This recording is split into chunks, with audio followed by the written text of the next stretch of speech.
First Amendment. I want to carry and all guns. I love property. And let me tell you something.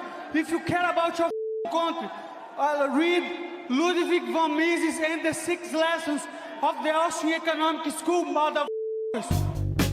From the streets of Melrose Park to the trading floor of the Merc, he's fought for every dollar he's ever earned. And now, with personal liberty and our system of capitalism under assault in America, he's here to seize back our rights from the government. With a cigar in one hand and a copy of the Declaration of Independence in the other, he's Shaun Thompson.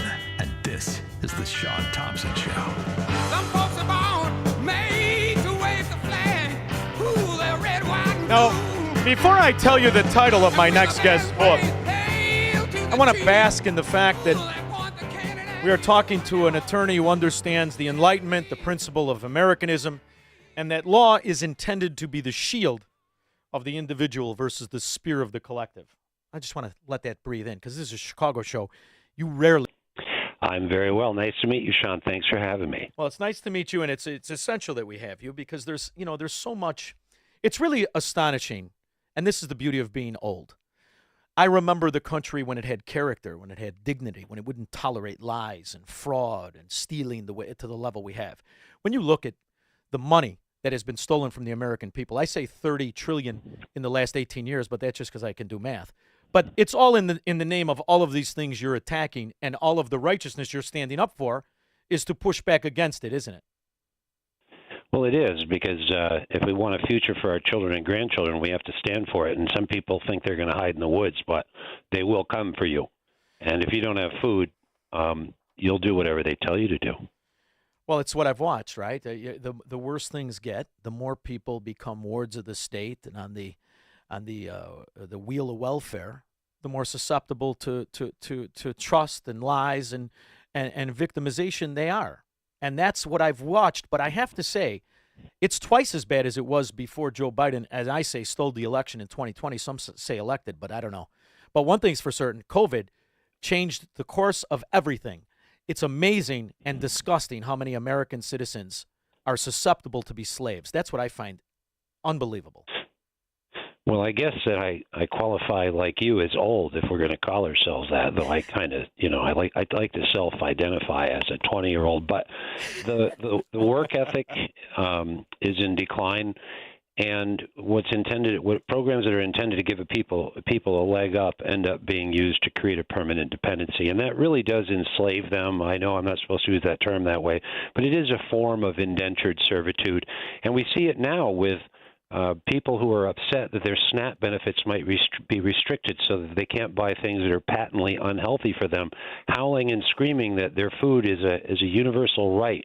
Rights don't cost anything. When you have to take money from other people to fill your larder, it's no longer a right. It's an entitlement, and that's what's really, as you're correct, it really is destroying our country and the world, and that's part of what my book is about, because they are looking to control the food supply, control the food, control the people, control the farmers, control the food.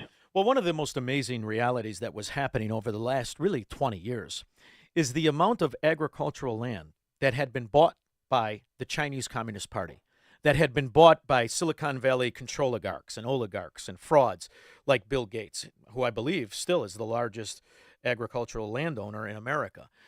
It's amazing to see the way in which the control of all of these basic staples, once that is done and in the hands of conglomerates and corrupt government or their assets, now you really are a victim of whatever the production is. And one of the phone calls I had yesterday during an interview kind of brought back into focus this Monsanto and the rest of the scandal and the political corruption in that organization. So really, it's fewer and fewer people who are talking about the things you're talking about, which is organic, natural products and food and beef. Now, if you're lucky enough to do well, you've been on this road for a while, but you pay up. But it's worth it in the long run because at least you're not getting poisoned. One of the things I've witnessed that I'm so proud of is I luckily moved to Florida about 6 years ago. It's a different world from Illinois.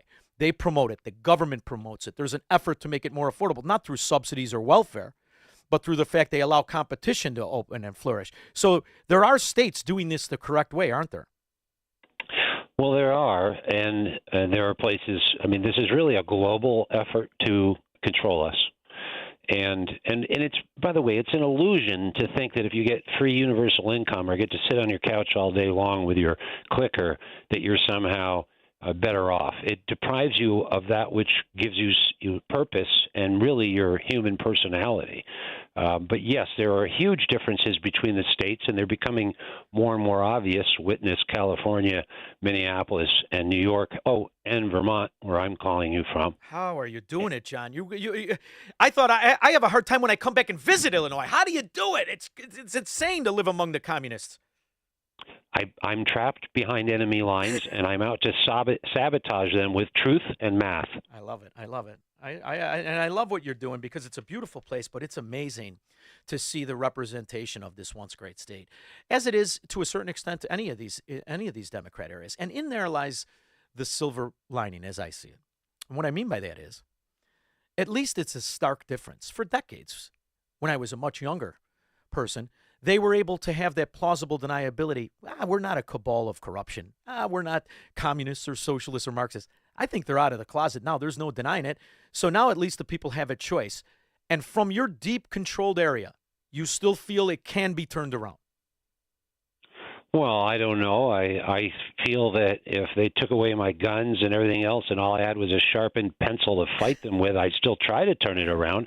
I'm seventh generation on this hill in Vermont, and I was raised by a generation of people who have been forgotten by this culture, who were self-reliant and endured the Great Depression. And I think, thus my age comes out. I'm 62, but I'm realizing that a lot of the things you and I take for granted about work ethic and liberty are actually rejected by a lot of young people today. And you mentioned that there are fewer and fewer people who get it. And a lot of that has to do with the industrialization, urbanization, and separation from farming and agriculture that's happened to many people today. You have almost 10% of people think that chocolate milk comes from a brown cow. And so they take their food. We laugh. And then we have people telling us that cow flatulence is destroying the world, and therefore we must get rid of all the cows and become dependent on Bill Gates' factory products and synthetic meats. And there's no profit motive, just a benevolence that they want to save the world. It all traces back, as I document in my book, to Henry Kissinger and before. But also, I would say in defense, you would say we didn't see this coming before. I'm not sure it was apparent, or even that the Democratic Party of my youth is the same one that matured under Barack Obama, and they pivoted and they abandoned the working class and they became the new elites, the Martha's Vineyard Party. Well, this is one of the beauties of being from my area. As you know, Chicago is the communist mafia culmination and nucleus of the country. This is where it was perfected. The veneer of a philosophy with the reality and inner workings of a mafia. That's what a Chicago Democrat is. And one of the most fascinating things is it gives you a certain way to look at things. For instance, this climate eco-Nazism, as I like to refer to it. It's a scam from the beginning, but it's brilliant because it's selling you. It has those components, right? Fear, obligation, and guilt. And it is selling you a solution that it doesn't possess. So it's a religion as well. And when you look and you trace back to it, as I've done, it's an old-fashioned neighborhood scam where it's financed originally from Rockefeller. It's still financed from oil companies. All of this movement, the entire movement, is funded, financed, and profited by oil. So when they say big oil, there's nothing more big oil than the entire green agenda. Al Gore's father, Occidental, in 1970, $500,000 a year. It's like making $6 million today, right? And Gavin Newsom's father, the tax attorney for John Paul Getty. It's one giant fraud, and it's working. And the people aren't figuring out, but more and more people are. And books like yours are going to be the reason that they start to pick at it, right? Well, I think so. And I think when grocery prices really start to skyrocket, you have a background in finance. You understand what inflation is. And food inflation, when it's being shipped from further and further away and is more and more dependent on fuel inputs, synthetic fertilizer inputs, Methane gas is what's used to create urea, which they're going to use to replace the cow manure when they get rid of the cow flatulence. The whole thing, and so this actually ties into my argument in the book that globalists are out to control us. Whether or not it is their design to control us, as a lawyer, I don't want to set myself a higher bar than I need in front of the judge. And if you're the reader, you're the judge. Whether or not that's the design, that is the impact. We could say the same about the whole climate change argument. Even if we were warming the planet with carbon dioxide, getting rid of cows and constructing EV cars and solar panels and wind turbines that create far more pollution than they're supposedly going to replace is a boondoggle. It is not net zero on ecotoxins and endocrine disruptors and the destruction of whole cultures in the pursuit of cobalt and lithium and, the rubber tire dust that's now polluting the planet. All worse with EV cars and solar panels. So we're doing a great benefit of leveraging our nation to support Chinese manufacturing of products that then come here and displace our farmers to create solar farms, they call them, with tax credits so that the farmers get pushed off the land because they can't afford to pay what the hedge funds will pay to put up solar things that they call farming. Well, the beauty also is that we've been so far down this prairie path that the realization of all of these claims are fraudulent. The realization that the data, and I'll never forget when Barack Obama was able to put in the linchpin of fraud, the CO2 scale for pollution. After all, it's 0.04 of their own claims of greenhouse gases. The beauty of me and you, we remember when teachers talked about photosynthesis. CO2 is the energy of life, and we allowed that to go by the wayside. So the facts bail us out if we can sustain the corruption. But you said something very interesting to me about Kissinger. And the reason I say it's interesting, Kissinger and Nixon unhooked economic reality from America by ending the gold standard. So opening the mass door of all of it, not to be funded by tax dollars the way schemes used to be funded. Doesn't matter now. Revenue is irrelevant. The government could never collect another penny again. Doesn't make a difference to anybody. They have the ability to arbitrarily increase the money supply, which is inflation you spoke of. So I think it was intentional because they're very, very smart people. Kissinger, you can say a lot of things about him, but you cannot say he was stupid. He was a brilliant, brilliant man. So was Nixon. And so was the infiltration of the collectivists and the globalists, as you call them, in the Rockefeller Foundation, which is still at the root cause of all of this. So when you got to Kissinger, did you find a lot of these connections I'm talking about with the Rockefellers and with the monetary system and the Federal Reserve and uncoupling the financial fundamentals of what used to be our dollar? I did, and anytime you track Kissinger, you will find the demonic fingerprints there. And you're correct, by the way, I want to affirm, you're correct. The Rockefellers have funded the TCI, the Transportation Climate Initiative, and a lot of these other supposed escapes from big oil that are all dependent ultimately on oil anyway. They're just enslaving us.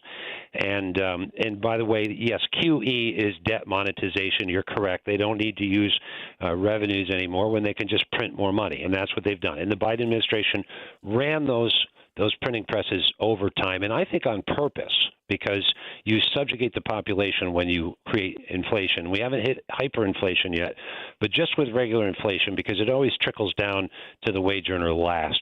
So everything they're blaming on Trump was seeded by Biden, and it's amazing that Trump has managed to slow down the inflation rate. Well, it is amazing. And, something that I know you know about that he gets zero credit for. I say it on this show, and the listeners have heard me, but it's amazing that he does not get the recognition he should get.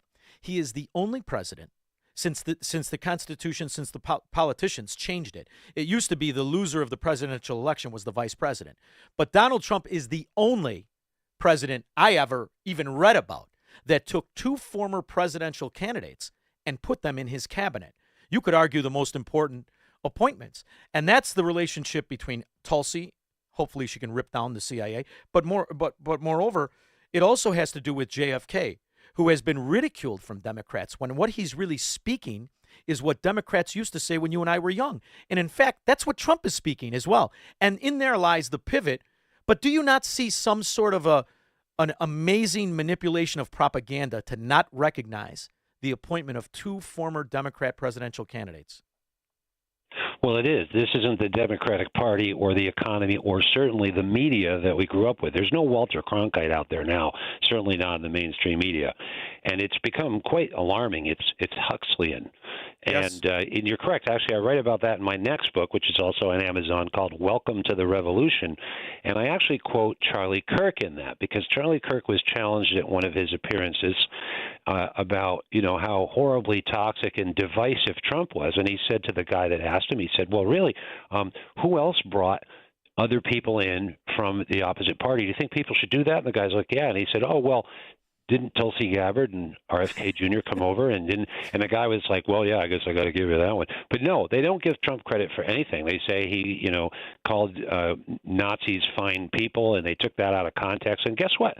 That lie, that's an open lie, was repeated by Obama, Biden, and the cackling Kamala, and none of the media corrected them on it. It would be so easy. We have facts. If we're attorneys, we would say, okay, please get on the stand.